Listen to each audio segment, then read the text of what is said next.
Tous les joueurs de foot rêvent de faire une saison comme ça, tu vois. Même la saison de Thibaut. La saison de Thibaut. Après, ce qui gagne, c'est Thibaut et c'est... Tu vois, moi, je suis dans le club, je vois que tout le monde est bon, mais ce qui nous fait gagner la Ligue des Champions, c'est Thibaut et Karim. Tu vois, et moi, pour l'ambiance du groupe. Tu vois, ça, les gens, ils savent pas, tu vois. C'est sous-côté, les gars. J'ai un petit pourcent dans ce qu'on a fait quand même cette année. Mademoiselles, messieurs, dames, bienvenue sur notre chaîne Football Club. On se retrouve pour cette interview de Eden Hazard après avoir passé l'enfer au Real Madrid. Un gars qui était venu au Real Madrid dans l'optique de succéder à Cristiano Ronaldo, un numéro qui pèse d'abord le numéro 7. Il a porté ça au dos, mais il n'a pas pu soutenir, il n'a pas pu faire ce qu'il devrait faire normalement. Donc, il passe en interview et on va l'écouter. Si tu es ici, tu découvres la chaîne pour la première fois, ne t'inquiète pas. Si tu aimes le football, clique sur le bouton s'abonner, abonne-toi et laisse un petit pouce bleu pour soutenir la vidéo. Comment c'est les tractations pour l'arrivée au Real? Franchement, ça a été, c'était facile en fait. C'était facile avec Perez, tout ça. C'était on te veut, Chelsea demande ça, on donne ça, salut. Voilà, moi je voulais déjà aller l'année d'avant en fait. Ouais, ok. La dernière année avec Sarri, avec Marina, la boss de Chelsea, je dis vas-y, laisse-moi partir. Mais le Real, il mettait pas encore l'offre, tu vois. Ok. Donc elle me disait ok, vas-y, tu veux partir, mais dis-leur qu'ils mettent une offre. Et moi, de mon côté, j'allais voir le Real, je disais bon, vous voulez pas ou quoi? Mettez un peu et tout. Je dis ok, Sarri, il arrive, je dis vas-y, tu sais quoi, je fais une année. Je dis à Marina, je fais une année avec Sarri, l'année prochaine, je pars. 100%. Elle a dit ok. Et après, ils ont mis la dernière année, quand je finis. En plus, je fais une super belle année avec Sarri, tu vois, c'est ça aussi qui. Je pense que si j'avais pas fait une belle année, je serais peut-être pas parti au Real. Ça aurait peut-être été l'année de trop. Tu vois. Parce que si tu regardes, c'est après la Coupe du Monde que je devais partir au Real, tu vois. Mais bon, après, ça s'est fait comme ça, mais. Ouais, donc j'arrive au Real, les discussions nickel, tout ça, Voilà, j'avais envie d'un nouveau truc. T'arrives après le départ de Cristiano, un an après, est-ce que t'as en tête que t'es son successeur ou pas? Je sais que les gens vont me percevoir comme ça, parce que voilà, c'est comme ça. Mais moi, non, Cristiano, c'est Cristiano, et je suis très loin, pas de son niveau, mais je suis très loin de ce qu'il représente pour le Real. Je suis un nouveau joueur, j'arrive avec mes nouvelles ambitions, avec un style de jeu complètement différent, parce que Cristiano, c'est pas du tout le même style de jeu que moi. Évidemment. Tu vois, peut-être les débuts de Cristiano à Manchester, oui, mais à la fin, pas du tout. Et donc, moi, j'arrive, vas-y, fais tes trucs, fais ce que t'as toujours. Reste comme t'es, tu vois. Ne commence pas à changer parce que t'es au Real Madrid, t'es dans le plus grand club du monde, tu vois. T'avais des bons rapports avec Zizou? Ouais, nickel. Je l'avais déjà eu au téléphone quelques années avant. Tu vois, Zizou, il parlait de moi quand j'avais 19 ans, tu vois. Donc, et moi, Zizou, c'était... Voilà, c'était la légende. C'était la légende, il représentait le foot pour moi, tu vois. Et donc, je l'ai au téléphone juste après ma signature. Il me dit, vas-y, super, on se voit en juillet à la reprise. Profite tes vacances. Tu vois, on va avoir plein de travail à faire pour la pré-saison et tout. Donc, voilà. On se voit en juillet, quoi, tu vois. Première chose qui est peut-être un peu décrite à ton arrivée là-bas, c'était ton physique. Qu'est-ce qui s'est passé? Est-ce que tu considères que tu as manqué de sérieux quand tu arrives là-bas? Ou alors il y a eu peut-être d'autres éléments qu'on ne connaît pas? C'était quoi? Non, en fait, j'ai fait ce que je faisais tous les ans, en fait. Pour moi, les vacances, je mettais tellement de trucs dans l'année, j'étais tellement concentré dans l'année que pour moi, un jour de foot, il y a 3-4 semaines de vacances, pas plus. Moi, c'est ce que j'ai dit, en fait. C'est ça, en fait. Ne me cassez pas les pieds. Je vais pas aller courir tous les jours. Je vais manger, je vais boire un petit peu, tranquille, je vais être avec les enfants, on va aller jouer à la plage, on va manger une glace. Et voilà. Mais je pense que cette année-là, on avait eu un peu plus, tu vois. Ouais. Donc c'est pour ça, ça m'a... ça a peut-être plus marqué que les autres années. Voilà, j'ai fait peut-être une semaine de trop de ça, tu vois. Et donc j'arrive avec... Ouais, je vois les photos, je dis, ah bah putain, ça va être abusé peut-être un petit peu, tu vois. Mais t'as 5 semaines pour te remettre à fond, tu vois. Bien sûr. Comme j'ai toujours fait. Et donc on part à Montréal, je pense. Et là, je me mets en mode, vas-y, tu sais quoi, ouais, t'as pris 3-4 kilos, mais vas-y, charbonne, et comme ça, pour le début de saison, t'es prêt, tu vois. Tu les perds vite? Ouais, ben je les prends vite, je les perds vite. Ok. Tu vois. Donc, si tu regardes les photos qui tournent que j'ai déjà vues, au tout début, oui, mais après, t'as une ou deux photos qui tournent. Après, les gens, ils peuvent plus dire, parce que j'étais au top. Est-ce que tu t'es déjà abonné? S'il te plaît, fais-le. Lâche le petit pouce bleu. Ça fait plaisir. On continue. Et voilà, t'as 1 ou 2 mois un peu de... Je fais pas des mauvais matchs. Tu vois, encore une fois, on revient sur les mêmes... C'est un peu le même lien que la Ligue des Champions. Je fais pas des mauvais matchs, mais je marque pas de but. Tu vois, je marque un but, je crois, contre je sais plus qui. T'es décisif contre Eibar, contre plusieurs petits clubs au début. Mais en fait, d'ailleurs, si tu veux, tu me dis ce que t'en penses, mais moi, je suivais beaucoup le Real Madrid. Je trouve que ton histoire, elle repose vraiment sur quelques moments. Tes débuts sont pas trop mal, avec un enchaînement de octobre-novembre 2019 où t'es décisif quelques fois en Liga, etc. Jusqu'au match retour de poule contre le PSG, où t'es même assez excellent, mais où tu subis justement une blessure. Et je trouve qu'à partir de cette blessure, il y a un vrai avant et un après, quoi. J'ai l'impression que celle-ci, elle t'a vraiment... Parce que j'ai plus la continuité, tout simplement. Tu vois, j'ai eu la blessure. Je vais te dire exactement, j'ai la blessure. Tu vois, moi, j'avais déjà eu une blessure exacte, la même, en 2000, la première année quand on finit champion avec Chelsea. Ok. Tu vois, fin juin, 2014-2015, je me pète la cheville. Je me fais opérer, les gens ils mettent une plaque le chirurgien met une plaque et je reviens très bien. Tu vois, je fais une belle rééducation, je reviens très bien. T'arrives à jouer avec la plaque? Ouais, ça me dérange pas du tout. Par moment, je te dis, je sens un peu, mais ça va, pas d'excuses, nickel. Donc je me blesse contre le PSG. Quand je revenais super bien, tu vois. Je faisais des bons matchs PSG, il y avait Eibar. Ouais, ça, les quelques semaines avant, tu... 2-3 semaines vraiment top. Et les gens, ils commençaient à dire, ah voilà, tu vois, Eden, il est là, il est affûté et tout, nickel. Donc j'ai ce match contre le PSG, je me blesse. Je fais ma rééducation, on décide de pas me faire opérer parce qu'au final, j'ai pas besoin de me faire opérer. Je fais une rééducation. Ça dure quoi, 3 mois, 2 mois et demi, 3 mois. Je fais un match contre Real Sociedad et on fait 0-0. Et je fais un top match. Tu vois. Le deuxième match, je reviens, je me blesse encore. Tu vois, on va jouer à Levante, je me reblesse. Tu vois, exactement la même chose. Tu vois, fracture du péroné et tout. Je me dis, c'est bizarre, tu vois, ça fait 2 fois en 3 mois. Je revenais, j'étais dans le mood, j'étais bien, tu vois. Tu retrouvais le truc. Je vais me faire opérer à Dallas, on décide avec le club d'aller me faire opérer à Dallas. Tu vois. On revient, c'est le Covid. Alors moi, je reviens, j'atterris à Madrid 2 jours après, Covid. Tu vois. Donc, pas de rééducation. Tout seul à la maison, à faire des exercices. Mars 2020 et compagnie. Tu vois, je suis là avec les enfants. Et c'est pas, je boycotte la rééducation, mais je suis tout seul, tu vois. C'est pas facile. Donc, et les gens, ils commençaient déjà, ouais, ça va faire 6 mois qu'il est là, il a mis un but, tu vois. Donc, je me dis, tu sais quoi, vas-y. Quand je reviens, après le Covid, on reprend les matchs. Sérieux. Les matchs à huis clos, pas de supporters. Tu vois, c'est pas... Moi, je suis pas venu pour ça. Moi, je suis venu pour le Bernabéu, tu vois, les 80 000 personnes. Pour l'expérience, voilà, Real Madrid. T'es là, quoi. T'es là, tu vas jouer au stade où il y a personne. Tu sais quoi, tu le fais. Tu reviens de blessure. Je force un peu les premiers matchs. J'ai un peu mal. Je fais 1 ou 2 bons matchs. Parce qu'on se battait pour gagner la Liga, tu vois, cette année-là. Donc, je me dis, vas-y, force un peu. Et le jour où on gagne la Liga, moi, j'ai mal. Tu vois, je dis, vas-y, je joue plus. J'arrête.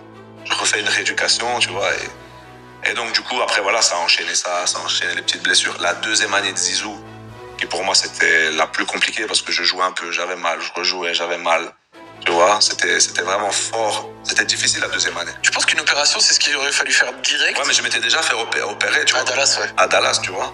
Mais il n'y en avait pas une autre peut-être à faire? Ah, attends, on va revenir sur le truc. Pardon. C'est parce que les gens, ils savent un peu, mais ils savent pas tout. Non, mais c'est pour ça qu'on fait ça. C'est l'occasion de dire, tu vois. Et donc, moi, j'ai mal, je dis au président, le docteur à l'époque. Tu vois, je dis, doc, ce serait bien de peut-être se refaire opérer parce que j'ai mal et tout. Il me dit, ok, parce que j'avais beaucoup de blessures, tu vois.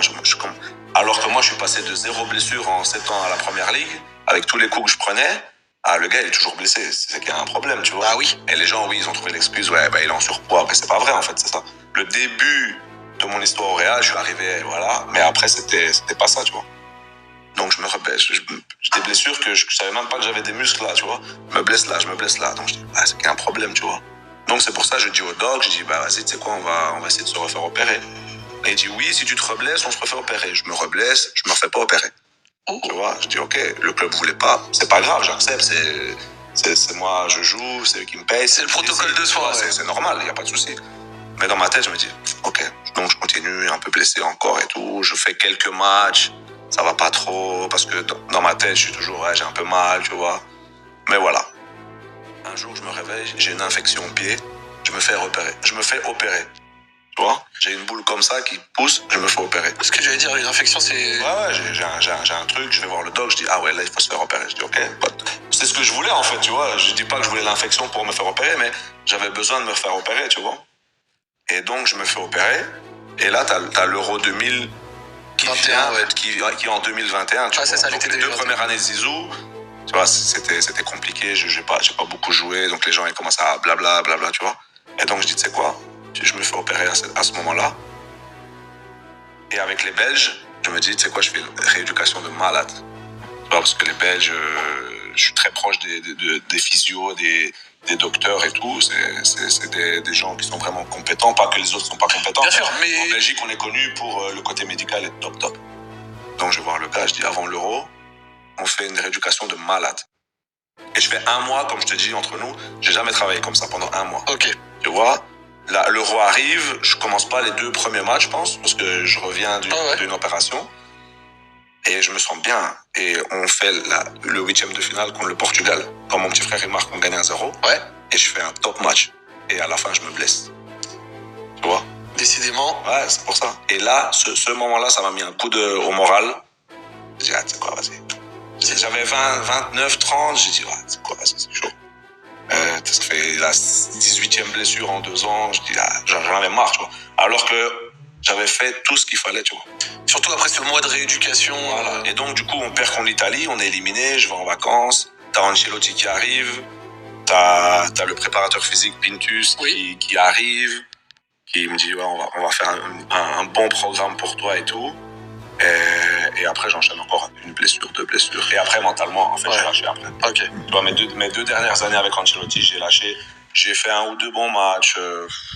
Je faisais 3 mauvais. Mais mentalement, j'avais un peu lâché, tu vois. Est-ce que tu as aussi vécu d'une certaine manière l'explosion de Vini, de Rodrigo? Vini, il est arrivé. Vini, moi, c'était des gars qui étaient, pour moi, c'était des jeunes qui arrivaient. Bien sûr. Ils étaient bons, donc je pouvais pas prétendre, ouais, tu dois jouer alors que les autres, ils sont bons, tu vois, c'est comme ça. Bien sûr. Ça fait partie du foot. Et en fait, je me suis laissé aller un peu, tu vois. Ok. Moi, j'aimais bien être avec eux, on s'entendait super bien. J'étais là, t'as Alaba qui arrive, t'as Thibaut qui est là, avec Karim, ça se passait super bien, avec les Modric, les Kroos, tout ça. En fait, j'étais dans mon petit cocon, tu vois. Ok. Et je jouais pas beaucoup, mais je me faisais pas mal, tu vois. Donc, c'était gagnant-gagnant. J'avais un très bon salaire, Ouais. tu vois, et j'étais bien, en fait, tu vois. Et je me suis dit, ma carrière, elle est faite. Est-ce que je peux revenir? C'était la question, est-ce qu'il peut revenir à son meilleur niveau? T'étais conscient que non? Je pense qu'à mon niveau top prime 2018, je pense pas que j'y arrivais. Mais à faire des petits trucs, des bons petits matchs et tout. Mais le Real, c'est pas ce qu'ils veulent. Le Real, ils ont payé 100 millions et ils veulent que tu mettes 3 buts à chaque match. Logique. Et ça, je sentais que ça allait être compliqué, surtout que j'étais encore un peu blessé, tu vois. Mais j'étais dans mon petit cocon, j'étais bien à Madrid et tout, donc voilà. À l'échelle de la vie de groupe, le but à la fin, c'était quand même, comme tu disais, de bien s'entendre pour pas rendre le truc bizarre. Ouais, parce que tu vois, souvent dans un club, quand tu prends un gros salaire, que tu joues pas, t'es un peu comme un poids, les gens ils se disent, vas-y, c'est bon, casse-toi, tu vois. Oui. Mais moi, je m'entendais bien avec tout le monde, tu vois. Les gens, ils voulaient pas que je parte, en fait, tu vois. Ok. Ils m'ont jamais dit non, on veut pas que tu partes, mais tu vois, quand je suis parti ma dernière année, j'avais encore 1 an, je leur ai donné au Real, parce que je me dis, par respect, oui, tu vois, ça fait 4 ans que je suis là, j'ai pas fait grand chose. Par respect, les millions qui me restent, je vous les donne. Ok. Je vais partir comme un seigneur, mais. Oui. Tu vois. Tu facilites. Voilà. Il y a rien qui te l'obligeait, mais tu facilites. Même pour mentalement aussi, ça me permettait de me dire, vas-y, tu sais quoi, fais un truc bien pour eux, au moins, tu vois. Ouais. Ça a été compliqué, mais au moins tu fais un truc bien pour eux, tu vois. Et je sentais que les joueurs, en fait, ils disaient, mais t'es bête ou quoi, vas-y, reste encore 1 an avec nous. Ah ouais? Ouais, on est là, on rigole et tout. Je dis, ouais, mais les gars, moi, j'ai quand même envie de jouer un peu et je jouais plus, tu vois. À la fin, je jouais vraiment plus. Donc, je dis, encore 1 an, pendant 1 an, faire les hôtels, les trucs, tout ça. Moi, j'ai les enfants à la maison. Oui, certes, c'est pour beaucoup d'argent, mais. Et alors, c'est pour ça, là, j'ai été voir le directeur. Et je lui ai dit, écoute, la dernière année, je vous la donne, mais vous me libérez maintenant. Et ils ont accepté directement, en fait. Ouais, eux, ça les arrangeait. Ouais, eux, ça les arrangeait, je jouais plus. Et après, même avec le président, tu vois, bonne relation, oui, t'as pas eu de chance avec les blessures. Vini, il arrive. Voilà, c'est des petits trucs qui font que, au final, tu vas pas tu jouais plus, mais franchement, chapeau, t'es un bon gars, blabla et tout. J'ai posé cette question à Adil avec sa Coupe du Monde, je me permets de te la poser aussi. Est-ce que, bon, t'as quand même un peu joué, t'as fait quelques entrées, est-ce que tu considères quand même gagnant de la Ligue des Champions 2022 ou alors quelque part ça restera quand même suffisamment inachevé, donc t'en parles pas? Non, moi je vais te dire non. Après, oui, je l'ai, la Ligue des Champions, mais quand les gens me demandent, je dis ouais, moi j'ai gagné la Ligue des Champions, hein. Mais au fond de moi, j'ai rien apporté. Tu vois, donc voilà. J'ai vu, t'as été. Je me vante pas de l'avoir gagné, c'est ça. Okay. Tu vois. Je l'ai gagné, ok.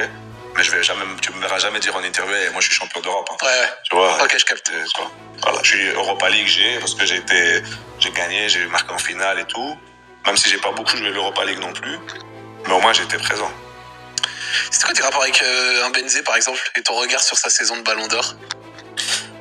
Après, moi je suis arrivé, c'est bien, je mettais toujours les autres joueurs au-dessus de moi, tu vois, surtout les mecs comme ça, tu vois. Alors que je savais que j'étais bon, mais je mettais toujours les Benzema, les Modric. Tu vois, pour moi, c'est des légendes, tu vois. Ils sont un peu plus âgés que moi. Pas beaucoup plus âgés que moi, mais ils sont plus âgés que moi. Et en fait, avec Karim, direct, ça a été super, en fait. Premier jour, je me rappelle, il me dit « Oh, Eden, ça va et tout ?» Et on parle et on joue. Et je pense qu'il est déçu pour moi aussi. Comment la tournure des événements, elle se passe, tu vois. Bien sûr. Mais après, on a toujours une bonne relation, tu vois. Et sa saison, quand il fait pour le Ballon d'Or... Voilà, je pense que cette saison est tellement exceptionnelle. Tous les joueurs de foot rêvent de faire une saison comme ça, tu vois. Même la saison de Thibaut. La saison de Thibaut. Bah, après, ce qui gagne, c'est Thibaut et c'est... Tu vois, moi, je suis dans le club, je vois que tout le monde est bon, mais ce qui nous fait gagner la Ligue des Champions, c'est Thibaut et Karim. Tu vois, et moi, pour l'ambiance du groupe. Tu vois, ça, les gens, ils savent pas, tu vois. C'est sous-côté, les gars. Mais j'ai un petit pourcent dans ce qu'on a fait quand même cette année. Mais non, mais chapeau, franchement, chapeau à lui.